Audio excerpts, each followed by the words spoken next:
क्षमा करें, हम सब ब्रजवासी हैं भैया, हम पे और कछु ना आवे।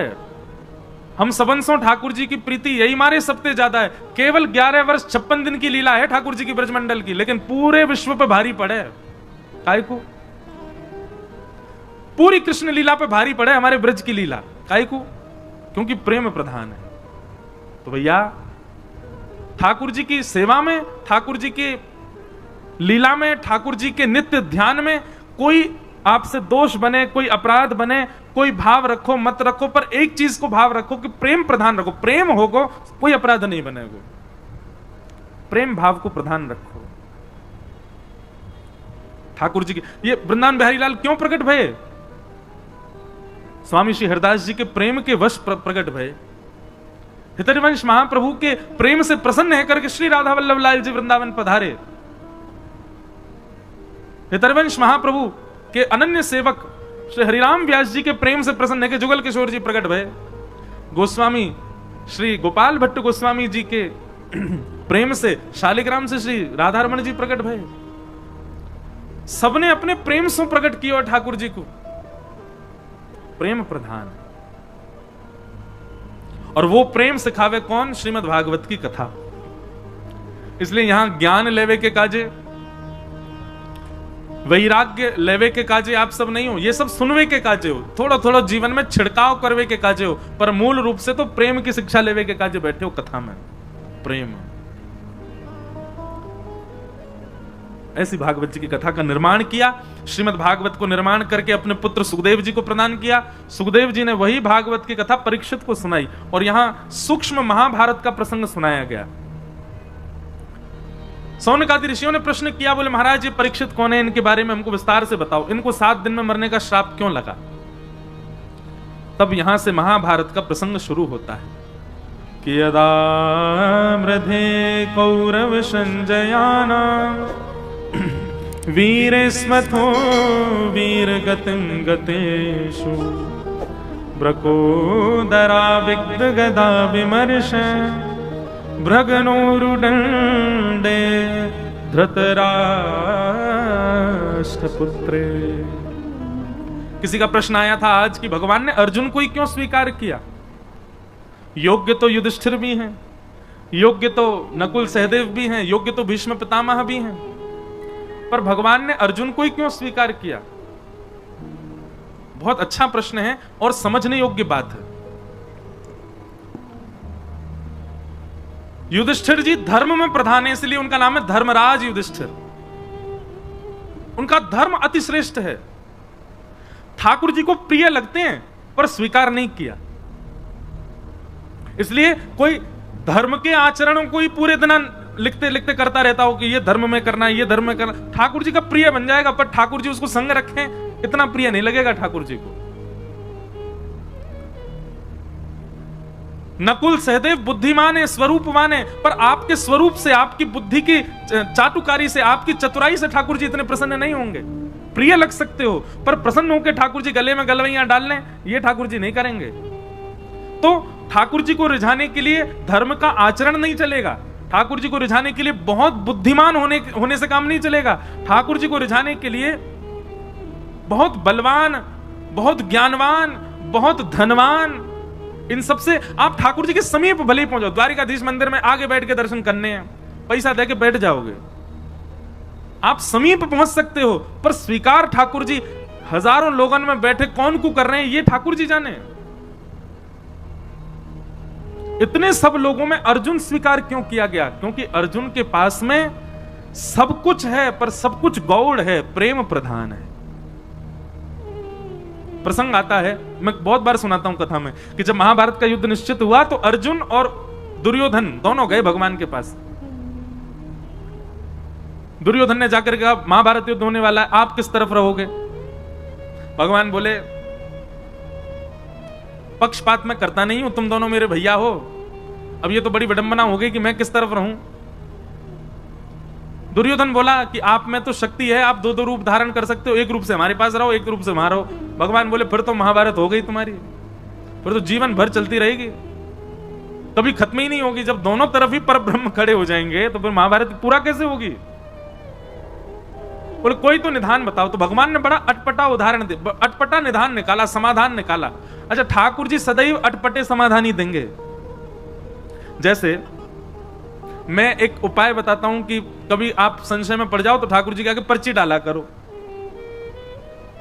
जैसे कि ठाकुर जी हमको दिल्ली पढ़ने के लिए जाना चाहिए कि नहीं। अब आपका मन तो कह रहा है जाना है, लेकिन ठाकुर जी को यदि लगेगा ना कि नहीं, इसके नहीं जाने में ही भलाई है, तो ना ही आएगा।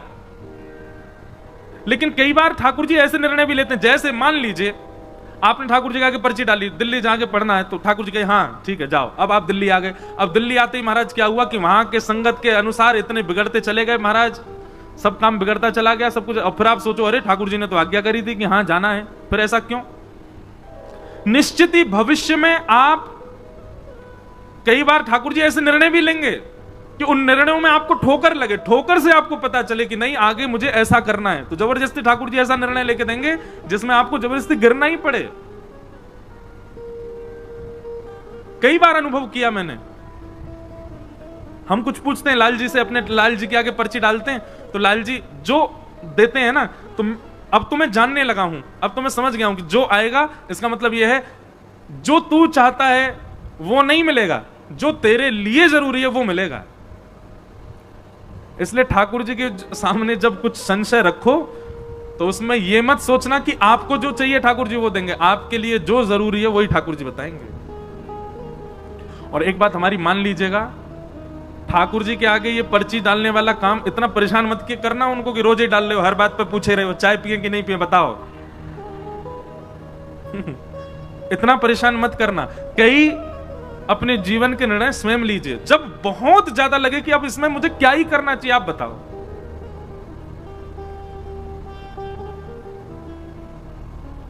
जैसे हम अभी गुरु दीक्षा नहीं देते, एक बार पर्ची मैंने मन रखा था कि जन्माष्टमी पर लाल जी से पूछेंगे,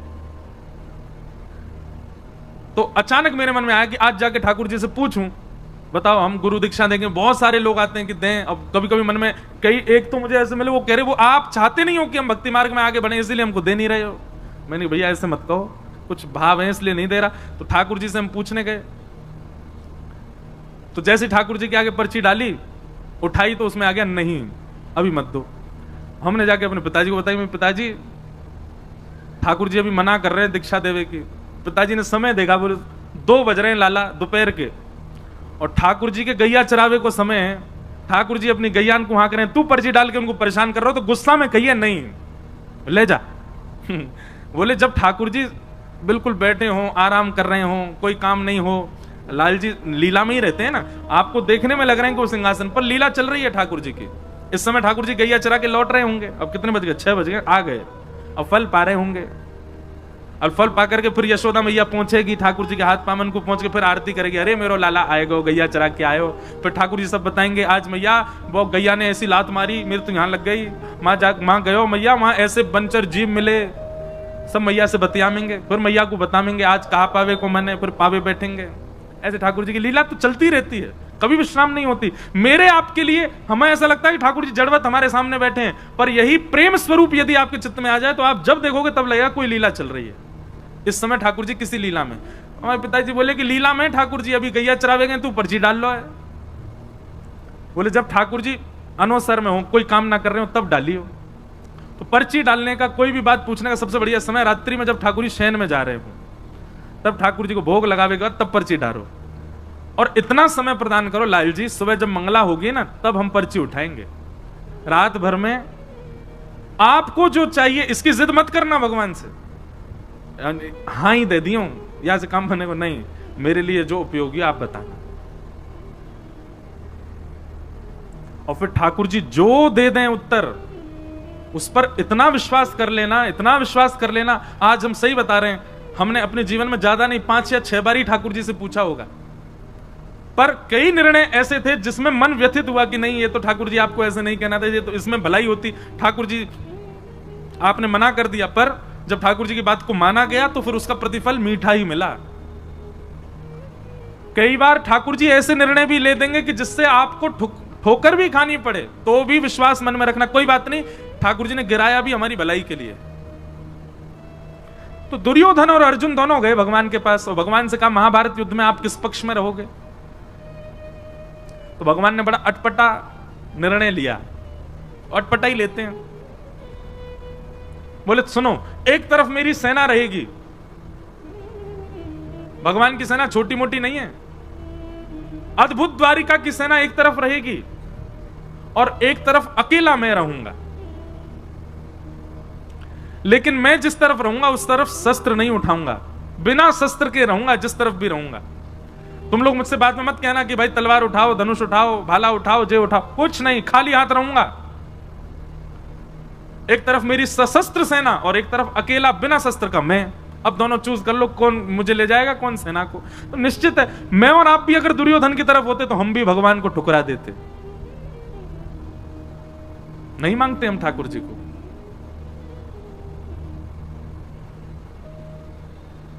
दुर्योधन ने कहा वो ऐसा है ना ठाकुर जी, आपका प्रेम थोड़ा पांडवों से ज्यादा ही है कुछ, आप तो पांडवों के पास ही जाओ, सेना मैं ले जाता हूं।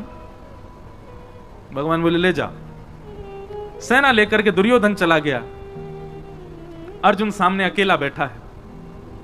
भगवान बोले अर्जुन तेरे लिए कितनी भी व्यवस्थाएं बना दूं मैं, लेकिन तेरी बुद्धि कभी जग नहीं सकती। अरे पहले बोल देता कि सेना हमको चाहिए, तुम्हारे पास सैन्य बल कम है, मैंने इसीलिए सेना का प्रस्ताव रखा क्योंकि तुम्हारी सेना कम है कौरवों से, तो तुम कह सकते थे कि हमारे पास सैन्य बल कम है, हमें सेना दे दो। अब मैं बिना शस्त्र के चला जाता कौरवों के पास, अब सेना तो वो ले गया, अब तेरे पास आऊंगा मैं, एक तो वैसी सेना कम तुम्हारी और ऊपर से एक इंसान और बढ़ गया जो केवल खाएगा और सोएगा, कुछ नहीं करूंगा मैं। लेकिन अर्जुन प्रेमी है, ठाकुर जी के भावों को समझता है। मैं और आप अर्जुन की जगह होते तो रो गए होते इतनी बात में, ठाकुर जी अब फिर से कर दो टॉस, फिर से दे दो हमको, हम सेना ले लेंगे उसको, आप चले जाओ। हम तो कभी कभी मैं सोचता हूं कि बहुत गरीमत है कि द्वापर और त्रेता में हम आप नहीं थे, हम कलयुगी जीव नहीं थे, हम बड़े खतरनाक है महाराज। भगवान बलि के यहां गए, वामन बन के गए और संकल्प लेते विराट हो गए, 2 पग से तीनों लोग नाप लिए, तीसरा पग रखने के लिए भगवान पर पास जगह नहीं बची तो बलि ने कहा तीसरा पग मेरे सिर पर रख दो। कभी कभी मैं सोचता हूं बलि की जगह मैं और आप में से कोई और होता तो हम ठाकुर जी को केस कर देते। बोले क्यों? बोले जब आए थे तब वामन बन के आए थे, चीटिंग करी इन्होंने, बड़े हो गए, हम तो 3 पग जमीन देने को तैयार हैं पर ये वामन बने, वामन बन के ही लें। बहुत चतुर हैं हम लोग, और ठाकुर जी की भक्ति में चतुराई नहीं चलती। आप जितने सहज, जितने सरल, जितने प्रिय ठाकुर जी को उतने अच्छे लगोगे। भगवान अर्जुन को कहने लगे कि अब तो तेरी तरफ मैं आऊंगा। तो अर्जुन ने एक बहुत अच्छी बात कही, भगवान के चरणों में प्रणाम करते हुए कहा नाथ, ना तो मैं आपको मांगने आया था और ना आपसे मांगने आया था। दुर्योधन आया था इस भावना से, मैं नहीं आया था। मुझे आपसे कुछ नहीं चाहिए और मुझे आप भी नहीं चाहिए। भगवान बोले तो फिर तू क्यों आया? दोनों हाथ भगवान के हाथ में दे दिए, बोले पकड़ो मेरे हाथ। भगवान बोले पकड़ लिए, बोले खुद को देने आया था कि मुझे रख लो अपनी शरण, मैं शरणागत हूं नाथ, मेरे ऊपर कृपा दृष्टि करो। अरे मैं ये भूल नहीं कर सकता कि आपसे कुछ मांगूं, आपसे कुछ मांगूंगा तो कुछ ही मिलेगा, आपको मांगूंगा तो आप भी मेरे आश्रित रहोगे। क्यों? अगर मैं कहूं कि ठाकुर जी मैं आपको मांगने आऊं, मेरे पक्ष में चलो, तो आप मेरे अधीन रहोगे। सुबह उठ करके मुझसे कहोगे हाँ अर्जुन अब बताओ आज क्या करना है, अर्जुन भोजन कब करना है, अर्जुन सोना कब है, सोना कहां है, क्योंकि मैं मांगने आया हूं तो सारी जिम्मेवारी मेरी, सारी व्यवस्था मैं करूंगा। पर मैं तो आपको मांगने नहीं, खुद को देने आया हूं। तो अब स्थिति क्या है, मेरी सारी व्यवस्था आप करो। मैं कब सोऊं, कब खाऊं, कहां जाऊं, क्या करूं, कब उठूं, कब बैठूं, कहां बाण चलाऊं, कहां नहीं चलाऊं, कहां मौन रहूं, कहां बोलूं, ये सारी व्यवस्था अब आपके हाथ में है, मैं खुद को देने आया हूं। ये समर्पण देख करके भगवान ने अर्जुन को स्वीकार कर लिया और अर्जुन से 2 बार रीचेक किया भगवान ने। भगवान बोले अर्जुन केवल बोले मत, देख ले मैं कुछ भी आज्ञा कर सकता हूं। अर्जुन कहता करिष्ये वचनम तव, आप करके देख लेना, आप जो आज्ञा करोगे करूंगा। भगवान बोले फिर सोच ले, मैं कुछ भी आज्ञा कर सकता हूं। भगवान बोले आप करके, अर्जुन बोला करके देखो। बोले ठीक है युद्ध प्रारंभ होने दे। और युद्ध में भगवान ने महाराज अर्जुन के कमर तोड़ के रख दी, ऐसी ऐसी आज्ञा भगवान करें।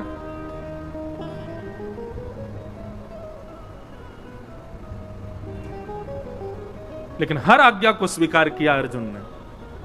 इसलिए भगवान ने अर्जुन को स्वीकार किया। क्यों? क्योंकि बाकी सब तो ठाकुर जी से मांग रहे हैं, ठाकुर जी को मांग रहे हैं, पर अर्जुन ने तो खुद को ठाकुर जी को दिया, खुद को अर्पित किया है, समर्पण किया है। समर्पण किया इसलिए भगवान उसके सारथी बन गए। और सारथी का मतलब कोई भगवान की पदवी कम नहीं हो गई है, बल्कि और श्रेष्ठ। हम सबको अपना सारथी ठाकुर जी को। सारथी मतलब कौन? जो राह दिखावे, जो लेकर के चले, कहां जाना है, कहां मुड़ना है, कहां बैठना है, कहां चलना है, ये सारथी ही तो कर सकता है। सारथी के अधीन होता है पीछे बैठा व्यक्ति। हर व्यक्ति अपना सारथी श्री कृष्ण को बनावे। जहां ले चलोगे वहीं मैं चलूंगा, जहां नाथ रख दोगे वहीं मैं। ये जीवन समर्पित चरण में तुम्हारे, तुम ही मेरे सर्वस्व, तुम ही प्राण प्यारे। तुम्हें छोड़कर नाथ किससे कहूंगा, जहां ले चलोगे वहीं मैं चलूंगा। हम लोग ऐसे नहीं जी सकते।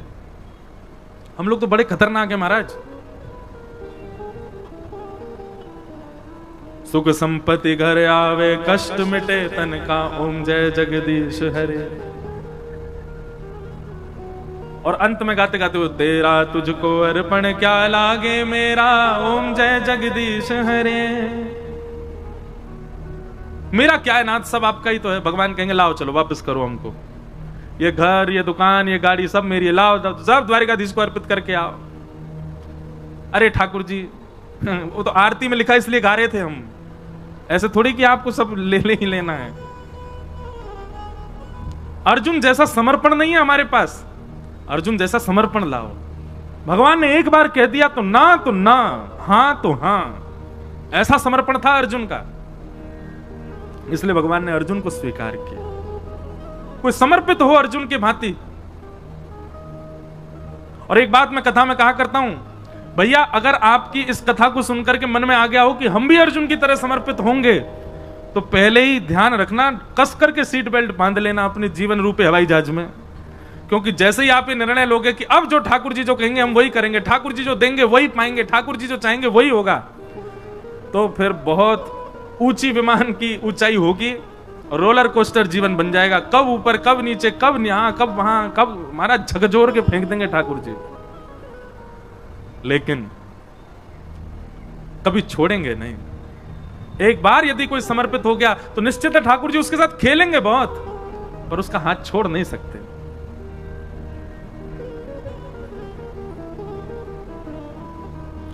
हमारे इधर देखो, यहां देखो, यहां देखो,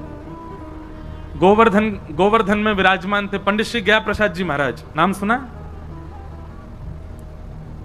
आप में से कई लोगों ने तो दर्शन भी किए होंगे पंडित श्री गया प्रसाद जी महाराज के। कौन यहां कोई है जिन्होंने दर्शन किया? हाथ ऊपर करो। जय हो भैया, हम आप सबन के ही दर्शन कर लें। महाराज जी के तो दर्शन हमको नहीं हो पाए, पर महाराज जी के वचनामृत, महाराज जी की जीवनी आदि में सब देखता रहता हूं। अद्भुत भाव।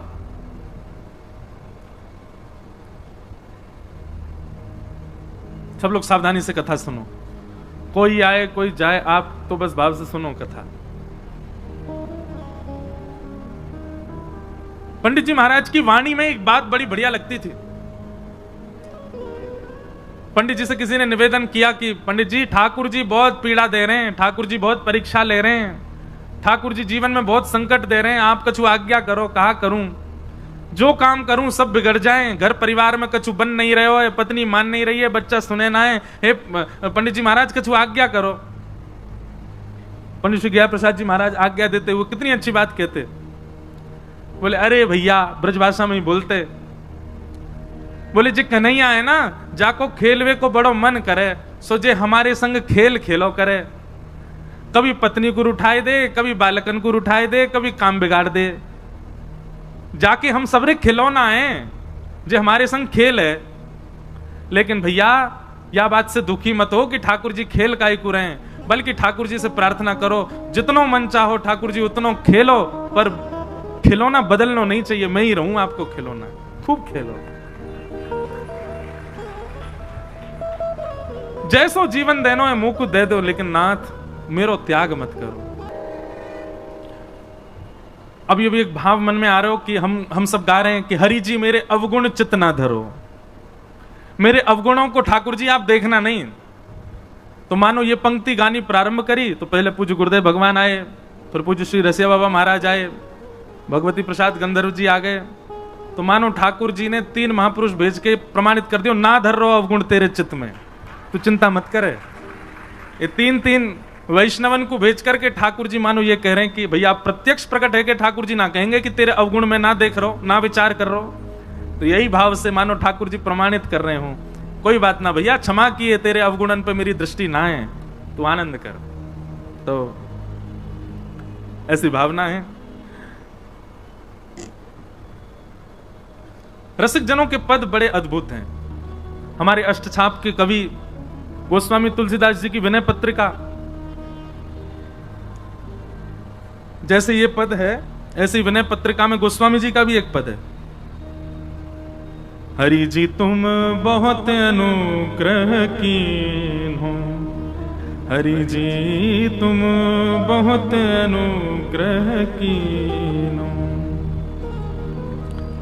अब पद तो ढूंढवे तो मिलेगा नहीं, लेकिन भाव बहुत सुंदर है वहां पर भी। बोले नाथ आपने मुझे बहुत बड़ा अनुग्रह किया। भगवान पूछ रहे हैं मैंने कहा अनुग्रह किया तुम पे? तो गोस्वामी जी कह रहे हैं बोले आपने सबसे बड़ा अनुग्रह तो यही किया कि आपने मुझे मानव बनाया। श्रीमद् भागवत में भी भगवान कहते हैं हृदय माध्यम सुलभम सुदुर्लभम प्लवम सुकल्पम गुरुकर्ण धारम मयानुकूलेन नभस्वतेरितम पुमान भवाब्धिम न तरेत्स आत्मा। मैंने मानव के ऊपर सबसे बड़ी कृपा यही की कि मैंने उसको मानव बनाया। अरे नित्य इसी बात का धन्यवाद कहो ठाकुर जी कि हमको आपने कोई जीव जंतु तो नहीं बनाया, मानव बनाया। गोस्वामी जी का वो पद बहुत सुंदर है, उसमें गोस्वामी जी कहते हैं आपने बहुत बड़ी कृपा की कि अत्यंत दुर्लभ मानव शरीर मुझको प्रदान किया। पर ठाकुर जी हम एक अनुग्रह और आपसे चाहते हैं, एक अनुग्रह और कर दो। भगवान कह रहे हैं अब क्या चाहिए? तब गोस्वामी जी कहते हैं कि संसार रूपी विषय सरोवर में मेरी मन रूपी मछली घूम रही है। बहुत ध्यान से सुनना, संसार रूपी विषय सरोवर में मेरी मन रूपी मछली डोल रही है। कभी या मन रूपी मछली को मन पानी पूरी पे अटक जाए, कभी डोसान पे अटक जाए, कभी लस्सी पे अटक जाए, कभी ब्रजवासी पेड़ा पे अटक जाए, कभी कहीं अटक जाए, कभी पल्ली गरीवारी पे अटक जाए, कभी छतवारी पे अटक जाए, कभी कहीं अटक जाए। हे ठाकुर जी हमारी मन रूपी मछली संसार रूपी विषय सरोवर में घूम रही है। भगवान बोले तो हम क्या करें? बोले जिस प्रकार मछली पकड़ने वाला एक बांस में धागा डाल करके सरोवर के तट पर आकर के बैठता है और उस धागे में एक कुछ सामग्री लगा करके उसको नदी में फेंक देता है, सरोवर में फेंक देता है और फेंक करके मछली पकड़ने की प्रतीक्षा करता है, बैठ करके खड़ा रहता है वहीं पर ही। भगवान बोले तो बोले नाथ ऐसे ही आप अपनी कृपा रूपी वंशी लेकर के और अनुग्रह रूपी वो धागे में कछु कृपा बांध करके या विषय रूपी सरोवर में छोड़ दो। भगवान बोले तुम क्या करोगे? बोले आप खड़े खड़े इंतजार करो, विषय में घूमते घूमते घूमते घूमते जा दिन मेरो मन रूपी मछली आपके वह कृपा रूपी सामग्री से आकर के टकरा जाए, जैसे ही वह कांटे में फंस जाए सोई रस्सी खींच करके मुंह को बाहर निकाल ली हूं। अब सुनने में तो आप लोगों को बड़ा सामान्य लगा, लेकिन ये भगवान को आज्ञा क्या दी जा रही है? आप आकर के सरोवर पर इस विषय रूपी नदी में कृपा रूपी डोर से अनुग्रह रूपी रस्सी डाल करके बैठे रहो, प्रतीक्षा करो। मैं यत्न नहीं करूंगा आपके पास आने का, आप बस कृपा रूपी रस्सी डाल के बैठे रहो। काओ दिना गलती से मैं टकरा जाऊं सो मुंह को बाहर निकाल लिया। भगवान बोले गोस्वामी जी बड़े चतुर हो आप। ऐसी चतुराई भक्तन में अच्छी है, सांसारिक चतुराई ठाकुर जी को प्रिय नहीं, लेकिन भक्ति में चतुराई हो तो ठाकुर जी को बहुत बढ़िया लगे। तो हम किस विषय पर चर्चा कर रहे थे? अर्जुन। भगवान ने अर्जुन को ही क्यों स्वीकार किया? महाभारत में इतने पात्र हैं, केवल अर्जुन ही क्यों प्रिय है ठाकुर जी को? क्योंकि अर्जुन ने पूर्ण समर्पण किया है।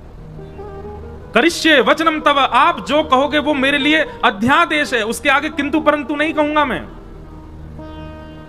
इसलिए भगवान ने अर्जुन को स्वीकार किया। तो महाभारत का प्रसंग सुनाया गया। अब प्रसंग बहुत बार विस्तार से कहा है, थोड़ा हम आगे चलते हैं।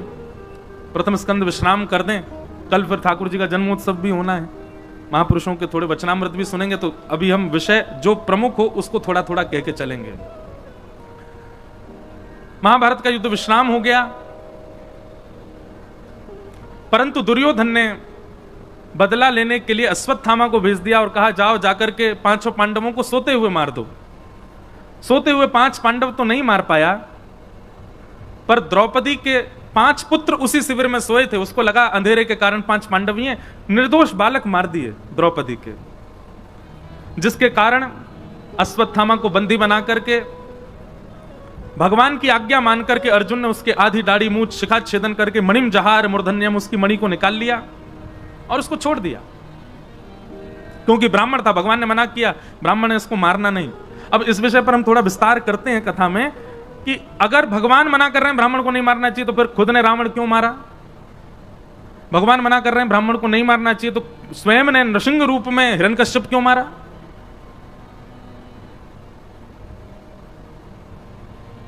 और जब स्वयं ने ब्राह्मण के रूप में ब्राह्मण का भी वध किया है, हिरण्यकश्यप का भी वध किया है, तो फिर आज अर्जुन से क्यों मना कर रहे हैं ब्रह्म बंधुर्ना हंतव्य?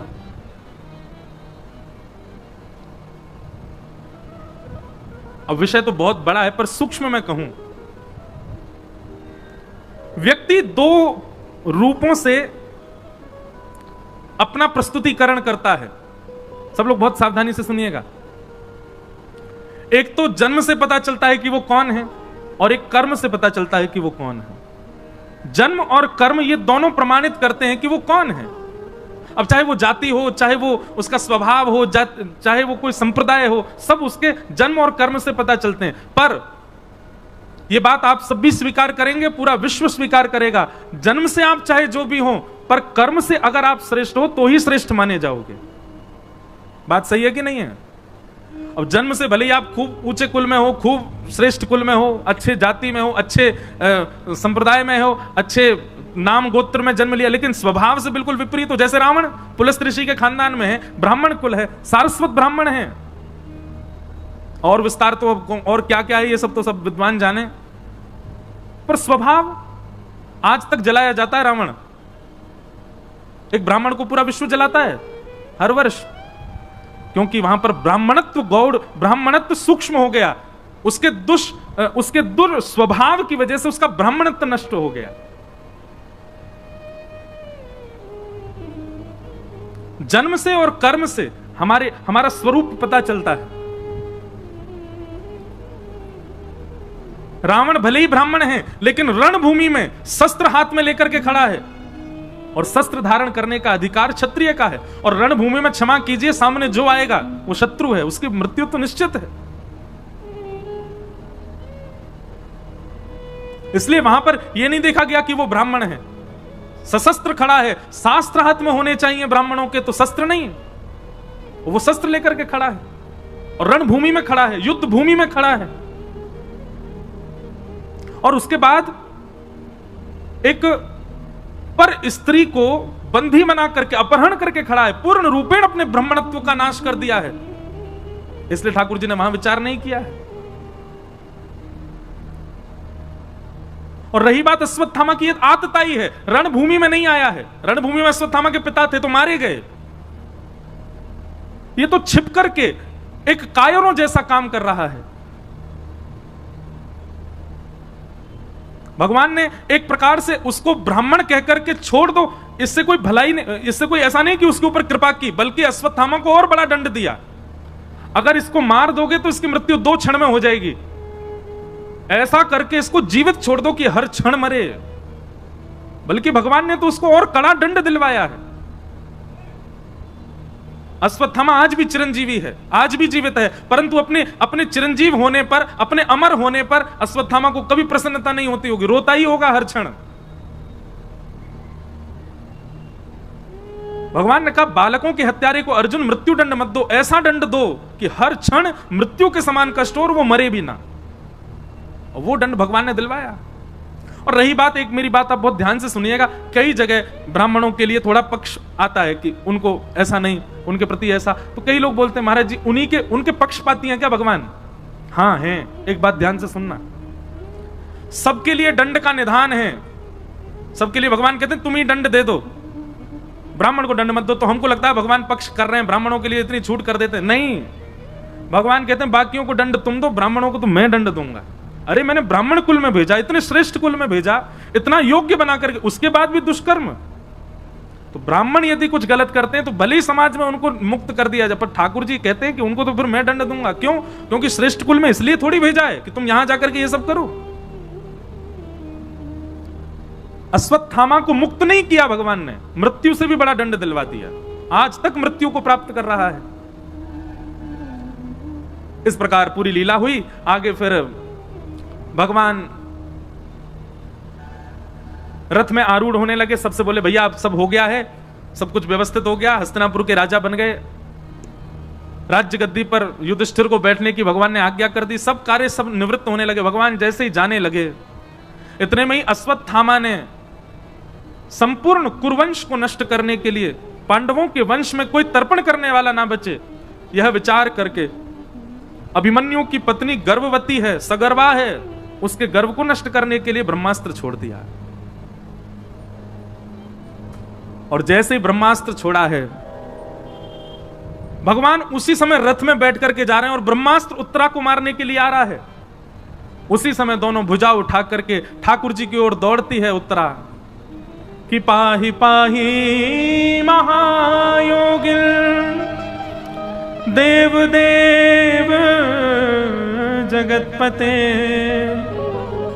नान्यम तद्भयम पश्ये यत्र मृत्यु परस्पर। दोनों भुजा उठा करके पूर्ण समर्पण की भावना से ठाकुर जी की ओर दौड़ी है। हे जगतपति मेरी रक्षा करो। जैसे ही दोनों भुजा उठा करके भगवान की ओर दौड़ी, वहां युधिष्ठिर भी खड़े हैं, वहां अर्जुन भी खड़े हैं। अरे उत्तरा के खास ससुर जी हैं अर्जुन, अभिमन्यु की पत्नी है, अपने ससुर जी के पास नहीं गई। युधिष्ठिर राजा हैं, राजा के पास नहीं गई, किसी के पास नहीं गई, सीधे भगवान के पास गई है। और मानो सबको यह बता दिया कि रक्षक तो केवल और केवल यही हैं, द्वारिकाधीश जगतपति। पति शब्द का अर्थ क्या होता है? रक्षक। ये जगत रक्षक हैं। आप चाहे कितनी भी ऊंची पदवियों पर बैठे हो, चाहे कितने भी बड़े बलवान हो, पर विश्व रक्षक तो यही हैं। इसलिए किसी की शरण में नहीं गए। द्रौपदी ने जो गलती की थी चीरहरण के समय, सबके आगे हाथ फैलाए, आज उत्तरा ने वो गलती नहीं की, सीधी दौड़ी भगवान के पास। और मानो ऐसा विद्वत जन कहते हैं कि उत्तरा ने भगवान से जाके कहा, मुझे भले ही कुछ भी हो जाए, मेरे गर्भ के बालक को बचा लीजिए, मेरे गर्भ के उस बालक को जीवित रखिएगा नाथ।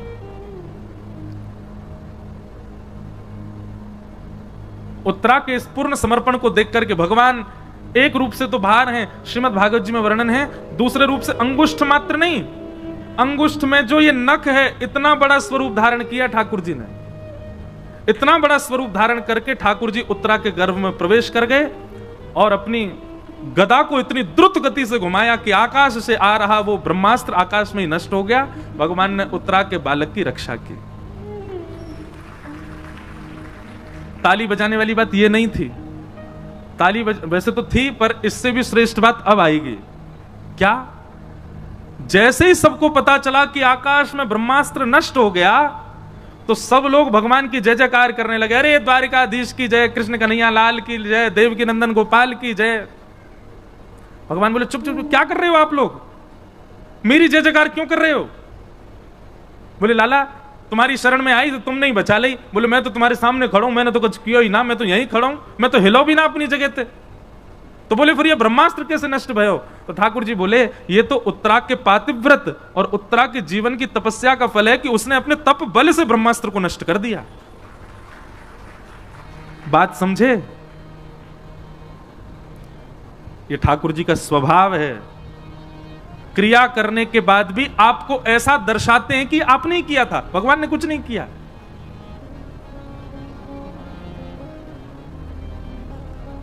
पूरी लीला कर दी भगवान ने, उत्तरा के गर्भ में प्रवेश करके रक्षा कराए ठाकुर जी। पर बाहर क्या कह रहे हैं सबको? अरे नहीं नहीं, उत्तरा की जय जयकार करो, इसके पातिव्रत बल ने, इसके जीवन भर की तपस्या ने, इसके सत्कर्मों ने इसकी रक्षा की है। ये ठाकुर जी का स्वभाव है। करते सब वही हैं, पर हमको ऐसा आभास करवाते हैं, हमको ऐसा अनुभव कराते हैं, ओहो मैंने बहुत पढ़ाई करी थी इसलिए मैं पास हो गया, मैंने बहुत मेहनत करी थी इसलिए मुझे ये वस्तु प्राप्त हो गई, मैंने बहुत धन कमा करके घर बना दिया, मैंने ये प्राप्त किया, मैंने वो प्राप्त किया। ठाकुर जी तो मंद मंद मुस्काते हैं, बढ़िया है, अपने ऊपर ही लेता रहे सबरी बात। करने वाले सब ठाकुर जी। हमारा स्वभाव बिल्कुल ठाकुर जी से उल्टा है। ठाकुर जी हमेशा करके क्रेडिट दूसरों को देते हो। हमारा स्वभाव कैसा? दूसरों को कर जाए तो वहां में क्रेडिट स्वयं लेवे को प्रयास करें, हमको मिले। कोई घर का सदस्य कहते आज सब्जी बहुत अच्छी बनी थी मां, इतने में पिताजी कह रहे हैं लाया तो मैं ही था दुकान से। भली मेहनत मां ने करी, कछु करी, लेकिन कहीं से भी हमको क्रेडिट मिलना चाहिए। अरे भैया कथा बहुत जोर की भाई मथुरा में। अब सब लोग कहें अरे वो व्यवस्था तो मैंने करवाई थी, पंडाल तो मैंने बनवाया था, पीछे का बैकड्रॉप तो मैं चूज करके लाया था। नहीं करना है ऐसा। सारे लॉयंस क्लब वाले लोग सुनो, कथा खूब आनंद से हजाबा के बाद कहीं कहा सब द्वारिकाधीश करके गए, भैया हम तो माध्यम है जो हमने ना कियो है। हमारी सामर्थ्य नहीं, हमारे बल में नहीं, हमारे वश में नहीं। और मैं भी यदि यूं सोचूं ओहो मेरी कथा सुन के देखिए भगत बन गो, मेरी कथा सुन के यानी मांस छोड़ दियो, मेरी कथा सुन के, ठाकुर जी कहेंगे दारी के तू ऊपर आते बताऊंगा, तेरी कथा थे भयो सब ठाकुर जी कर रहे हैं। मैं और आप तो हम सब तो माध्यम हैं।